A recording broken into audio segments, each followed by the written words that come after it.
ফার্স্টের বি ইউনিটের আন্ডারে তোমরা যারা ভর্তি পরীক্ষার হলে বসতে যাচ্ছ তারা এই ভর্তি পরীক্ষার হল শর্ত বিষয়ক ভিডিওটা একবার হলেও দেখে যেও। আসসালামু আলাইকুম রহমতুল্লাহ। প্রিয় বিশ্ববিদ্যালয় ভর্তি পরীক্ষার্থী ভাই বোনেরা, আমি তোমাদের জুবাইর ভাই, পড়াশোনা করতেছি ফার্স্টের ইংলিশ ডিপার্টমেন্টে।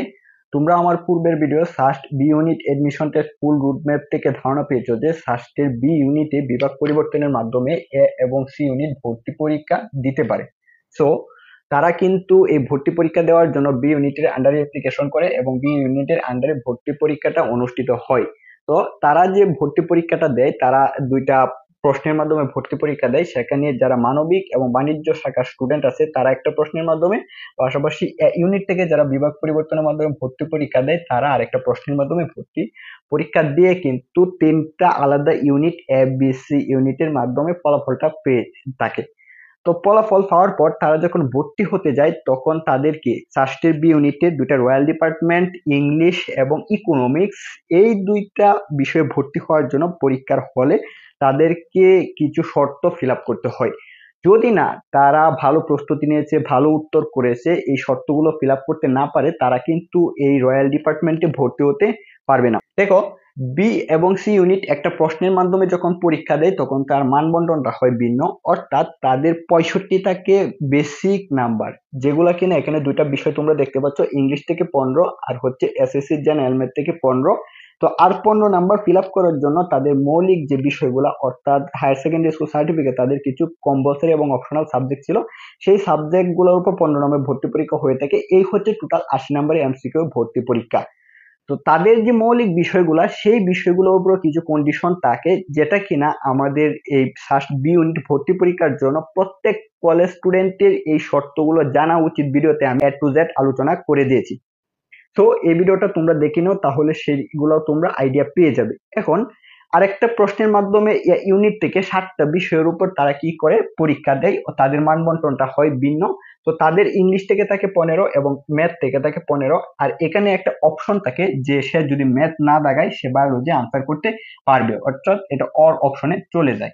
এখন এই এক প্রশ্ন এবং ইউনিটের জন্য এক প্রশ্নের মাধ্যমে অনুষ্ঠিত ভর্তি পরীক্ষার মানবন্টনের উপর ইংলিশ ডিপার্টমেন্ট যে শর্তটা আরোপ করেছে সেটা হচ্ছে সেই স্টুডেন্টগুলাই ইংলিশ ডিপার্টমেন্টে ভর্তি হতে পারবে যারা কিনা এই ইংলিশের যে 15 মার্ক আছে, পাশাপাশি এই ইংলিশের যে 15 মার্ক আছে, এই 15 মার্কের 40% মার্ক তুলতে পারবে, তারাই হচ্ছে এই ইংলিশে ভর্তি হতে পারবে। এটা ইংলিশের শর্ত। পরবর্তী ইকোনমিক্স ডিপার্টমেন্টে সেই স্টুডেন্টগুলো ভর্তি হতে পারবে যারা কিনা এখানে বিসি যে একটা প্রশ্নের মাধ্যমে ভর্তি পরীক্ষা দিয়েছে, তো তাদের জেনারেল ম্যাথের যে 15 নাম্বার আছে সেই 15 নাম্বারে 40% মার্ক তুলতে পারবে, তারাই কিন্তু এই যে ইকোনমিক্স ডিপার্টমেন্ট আছে সেখানে ভর্তি হতে পারবে। এটা হচ্ছে বি এবং সি এক প্রশ্নের মাধ্যমে অনুষ্ঠিত ভর্তি পরীক্ষা স্টুডেন্টদের জন্য কন্ডিশন। পরবর্তী ইউনিটের যে স্টুডেন্ট গুলা ইকোনমিক্স ডিপার্টমেন্টে ভর্তি হতে যায় তাদের পরীক্ষার হলে এই যে ম্যাথ থেকে 15 আছে সেই পরীক্ষায় অংশগ্রহণ করা বাধ্যতামূলক, অর্থাৎ সে যদি এই ম্যাথ আনসার করে তবেই কিন্তু সে এই ইকোনমিক্স ডিপার্টমেন্টে ভর্তি হতে পারবে। এখন প্রশ্ন হচ্ছে যে ভাইয়া আমি বায়োলজিতে এক্সপার্ট, আমি ম্যাথ দাগাবো না। যদি তুমি ম্যাথ না দাগাও ভাইয়া তাহলে তুমি এখানে ইকোনমিক্স ডিপার্টমেন্টে ভর্তি হইতে পারবা না। তো এই হচ্ছে দুইটা শর্ত। এখন আরেকটু এক্সট্রা কথা বলতে হয় যে আমরা কিন্তু দেখো বি ইউনিটের জন্য একটা course me first year launch করেছি, যেটার মধ্যে দুইটা সাবজেক্ট, একটা হচ্ছে তোমাদের এখানে যে এসএসসি জেনারেল ম্যাথ রয়েছে সেটা, পাশাপাশি আরেকটা হচ্ছে ইংলিশ। তো যারা বি এবং সি এই দুইটা ইউনিট একটা প্রশ্নের মাধ্যমে ভর্তি পরীক্ষা দিবা তাদের জন্য এটা হচ্ছে ফুল কোর্স। তোমরা এই ফুল কোর্সটা কিন্তু ক্রয় করতে পারবা। এখন প্রশ্ন হচ্ছে যে ভাই আমি তো ইউনিটের স্টুডেন্ট, তো আমি তো এসএসসি জেনারেল ম্যাথ দাগাবো না, সেই ক্ষেত্রে আমি কি এই কোর্সটা ক্রয় করতে পারবো কিনা? হ্যাঁ, তুমিও পারবা।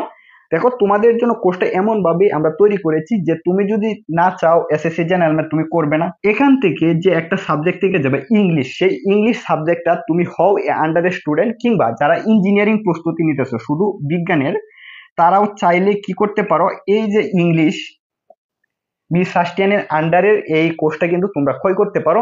মিস সাস্টিয়ানের আন্ডারে যে ইংলিশ সাবজেক্টের কোর্সটা থাকবে সেটার জন্য আমরা একটা আলাদা প্রাইস ধরেছি, সেটার মাধ্যমে তুমি ক্রয় করে তুমি হও এখানে ইউনিট থেকে ইঞ্জিনিয়ারিং প্রস্তুতিত স্টুডেন্ট, কিংবা তুমি বিভাগ পরিবর্তনের মাধ্যমে ইউনিটের বিশ্ববিদ্যালয় প্রস্তুতিত স্টুডেন্ট, তুমি উভয় জায়গা থেকে তোমার ইংলিশের উপরে একটা স্ট্রং প্রিপারেশন নিয়ে বি ইউনিটে তোমার চান্সটা অতি সহজেই নিশ্চয়ন করে নিতে পারবে।